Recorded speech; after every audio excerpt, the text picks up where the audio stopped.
బులెటిన్లో breaking news చూస్తున్నాం. గణేష్ నిమజ్జనోత్సవం ప్రశాంతంగా ముగియడంపై సీఎం రేవంత్ రెడ్డి హర్షం వ్యక్తం చేశారు.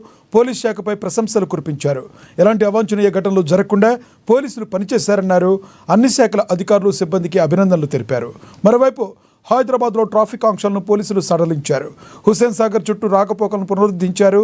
Telugu Talli flyover, NTR Marg, Liberty, Basheerbagh, assembly, Lakdikapul మార్గాల్లో రాకపోకలను పునరుద్ధరించారు.